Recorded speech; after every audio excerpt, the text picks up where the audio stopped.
Breaking news, the preseason SEC Media Poll is out, and everybody's got Texas number one. We'll talk about this on the latest edition of On Texas Football. I'm Jeff Howe, joined by CJ Vogel and Rod Babers. Want to take just a second to thank our travel sponsors for SEC Media Days. It's over and done with, but big thank you to Von Lane, Flat Creek Estate Winery, Advanced Pain Care, and South Point Dodge for getting the OTF crew to and from Atlanta. CJ, I'll start with you. Texas number one in the SEC preseason poll. Georgia number two. I'm not alone in this. I wrote a story on ontexasfootball.com on Thursday about how this is the new budding rivalry for SEC supremacy. Seems like the majority of the media in Atlanta that got a poll agreed with me. Yeah, it is. And look, Texas had 96 first-place votes. Georgia only 44, but that margin between the two, pretty thin, only within 100 points. Look, I don't know the exact math there, but it leads to be significantly closer than what you would expect. But moving forward, right, this is what the two teams in the conference should look like, right? Texas and Georgia. Georgia, of course, winning the SEC championship a year ago over the Longhorns. Texas having some success on the recruiting trail as well. It's becoming perhaps the newest rivalry of the conference since the transition into the SEC for the Longhorns and Oklahoma. And it's the two top teams. It's the two premier teams in the conference for the moment and for the foreseeable future, as far as I'm concerned. Rod, it just seems like the media, the SEC media, has kind of shifted the attitude. There was a lot of goalpost moving and questioning last year when Texas came into the league, but it sounds like Texas has earned the respect from SEC media. I got that vibe just walking around Digital Drive and walking around the floor at SEC Media Days. And to me, Rod, based on this vote, it just seems like everybody's kind of in agreement that, you know what, Sark has built something to last. This wasn't just a flash in the pan. Yeah, no, I'm with you. And it's obviously right now, a lot of the narrative is building up to Texas, Georgia. I'm going to give myself a pat on the back just real quick because I said this time last year, this will be the new it rivalry in the SEC. Before I said they're going to play 4 or 5 times over the next couple of years, and for Texas to ascend to the mountaintop, they're going to have to go through Georgia. I talked about how they have to go through Atlanta too, making all those Atlanta connections with the new staff hires, and also we've seen Texas even lately with Tyler Atkinson getting in that Atlanta metro area. Atlanta is the number one fertile metro area for producing NFL talent in the country. Second is DFW. So Texas, Atlanta, Texas, Georgia, Atlanta, and DFW. DFW is pretty much the lifeblood of this Texas roster. When you look at it, it's the guts of it, and the guts of that Georgia dynastic run has been Atlanta. So I just love the way that it's shaping up. But ultimately, I mean, Texas, I think, shocked everyone, with even some of the Texas fans, with how well they acclimated and adapted to the SEC. So there is no more question about whether the Texas can play in the SEC. The only question now is how long will it take them to knock Georgia off the mountaintop and take the throne? That's really what the question is now, and it should be.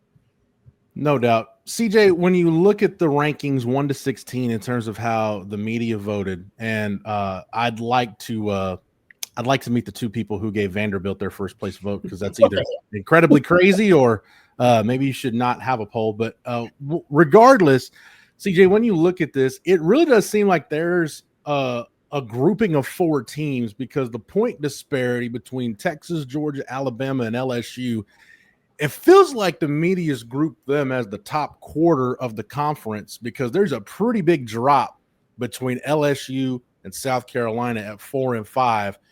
And then we start to get into this Texas schedule. Look, we know the game in Athens on November 15th, other than the opener at Ohio State, it's going to be the toughest game Texas plays this year. But you start looking there, Florida coming in 6th, A&M 8th, Oklahoma 10th. Of the other teams on the schedule, CJ, which one strikes you as one that may be a tougher game than the media poll would indicate for the Longhorns? Yeah, I mean, I have to go with Vanderbilt, right? They're the only team back down there with a quarterback that is comparable to that of some of the teams in the top of the conference, right? I think Oklahoma is going to be tough. That game always will be up in Dallas. But you go back to the bottom of the list, Kentucky and Mississippi State fill out the rest of your schedule. And look, I just quite frankly don't see them being too much of a test for the Longhorns this year. But Vanderbilt will be. And look, I know that was only a 3-point win last year for the Longhorns in Nashville. That game should have been a 17, 20-point dub, right? That was one in which you lead by 10 late in the fourth. You have the pick six to go up 17. It's recalled for a pass or a roughing the passer. And then, of course, Vanderbilt converts that to a touchdown of their own. It didn't feel like a 3-point win for Texas. But when you keep teams like Vanderbilt around with a quarterback like Diego Pavia, it just bleeds belief. And that's something that Vanderbilt certainly had a year ago when they defeated Alabama, and something that they'll think they will have coming to Austin this year as well. Rod, real quick, has Sark earned your trust? Has this organization, this program under Steve Sarkisian earned your trust that when you look at a schedule, a conference schedule, where Texas is going to play the bottom quarter of the league, they'll play Vanderbilt and Arkansas at home, Kentucky, Mississippi State on the road. Has Sark earned your trust for you to feel like there's no way they're stubbing their toe against those bottom four teams? Yeah, I think they could end up being closer because, got a rival in there. And then I agree with everything CJ said about Vandy and Diego Pavia.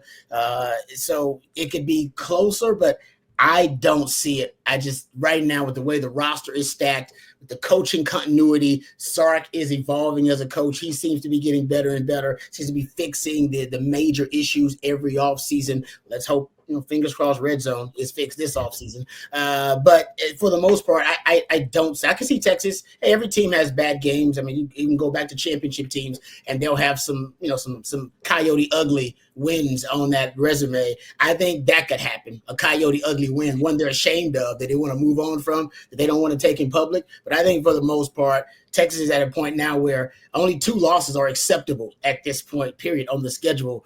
And you lose Oklahoma or something like that. But if Texas isn't a double-digit win team, I think we're all going to say something went wrong. Yes. Something went wrong. So, yeah. 100%. Very well said, Rod. Rod, I'll give you first dibs as we look at the All-SEC team. A lot of Longhorns on this All-SEC team. I'll start with you, Rod. When you look at the first team, Trey Wisner and DJ Campbell on offense, Colin Simmons, Anthony Hill, Michael Taft on defense, I don't think that's any surprise. Anything stand out to you, Rod, in terms of maybe a Longhorn coming in a little higher than you expected, or maybe somebody that was a little lower or just outright snubbed from this list? No, it's just that Wisner got respect. And I don't know if it was, remember Sark at the podium? I think they asked him about what player are we not talking about on your team enough, because we talk about a lot of your great players. And he was just like, Trey Wisner, man. Trey Wisner. And he kind of went through, how Trey Wisner earned his spot and how he earned the trust of the coaches. So it shouldn't be a surprise because he's, 1,000-yard back returning. So it shouldn't be a surprise. But I'm glad he got his respect on the team. I think that's cool. Yeah, I mean, I don't see any real surprises for me. I mean, it just tells you that Texas defense is going to be loaded, and wide receivers are loaded position too. So I know some people want to see some Wingo love, but wide receivers loaded in the SEC as well. So I'm not surprised. Arch, it would have gotten some love if they had done a second, third team potentially or something like that. But no, I'm not surprised at all. I think it went the way Longhorn fans probably expected to go. But the Wisner thing is good to see. CJ, you saw all 3 of these quarterbacks at Manning Passing Academy. Lenore Sellers is the first team quarterback, Garrett Nussmeier on the second team, Arch Manning on the third team. Any issue with how it plays out? So and in your opinion, is this a really good pecking order for everybody to look at going into the season? And all right, these are your top 3 quarterbacks in the conference in order. Yeah, I look at Arch coming in on the third team. I have no issue with where he coming in. Of course, started 2 games, only appeared in about 4, maybe 5. You got to go with guys who have been there and done that. Lenore Sellers and the season that he had last year, absolutely. Number 1 guy for me on my preseason team, Garrett Nussmeier, number 2. That's how I would have put it as well. Nussmeier for me is interesting because, look, great arm, can get the ball where it needs to go. He's a gamer in a sense, but he doesn't have the legs of a Lenore Sellers. He doesn't even have the legs of an Arch Manning. And that's where I think if you get to a team like an Ole Miss a year ago, like a Texas A&M a year ago, in Alabama this year. Look, if you get pressure on him, he's going to struggle because he just can't escape the way that an Arch or a Lenore Sellers can. Now, for Lenore Sellers, for him to be the number 1 guy at the end of the season as well, he's going to need to tighten up some of those timing plays and throws. The escapability and his ability to create magic out of thin air, that's tremendous. But when you have a 5-yard gain on a slant there for the taking, you've got to take it. You can't risk that sack because, hey, some of those plays from a year ago likely aren't going to be able to be made again this year against bigger, tougher, stronger guys in 2025. So we'll see. But all in all, the way that this shaked out, Arch coming in at the third team, perfectly fine. I even might be a little surprised that many media members gave him the nod coming into the season with that little playing time. Rod, I want to go to the Texas defense since you brought up defense. Colin Simmons, Anthony Hill, Michael Taft on the first team, Manny Muhammad, second team defensive back, Trey Morgan, a third team nod at linebacker. If there's, whether it's Murad Watson or maybe like an Alex January, right, if there's anybody on this Texas defense, not a preseason all-SEC team that you think could be an all-conference guy by the time we get to the end of the season, who you putting your money on? Who's Rod B going to the sports book in Vegas and say, you know what, I'm putting my money down on this guy to be all SEC who's not getting love right now? That's good.